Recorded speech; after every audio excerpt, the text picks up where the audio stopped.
Hi there! Nakalibre kami ng TV sa Costco.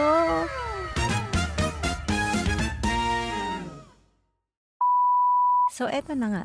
Papunta kami ni Ranra ng Costco para magwaldas ng rewards.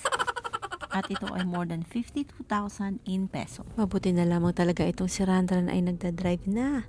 At least ngayon meron akong driver. At ayan ang Costco. Kami ay magti-TV hunting. Actually, meron na kaming TV sa bahay. Kaya lang maliit.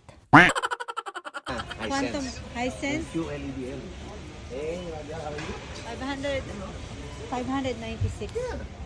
So, ano Save yung... some money. Okay, Pero what... still get a good TV. Why? What's the difference? Explain it to me, kuya. So, 40 yan. Quantum processor. Kasi $150 off.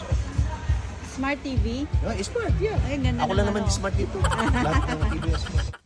So we decided to get this Hisense QDS nga. Shout out and thank you Kuya Jess, you're a really good salesman. The TV was a really good deal, kaya meron pa rin kalahati na natira sa budget namin.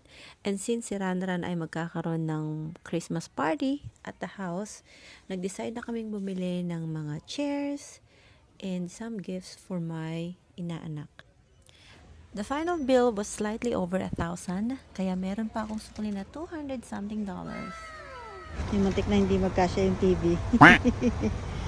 At eto na nga siya. So sa next video, try natin kung maganda ba itong aming nakuha na free TV.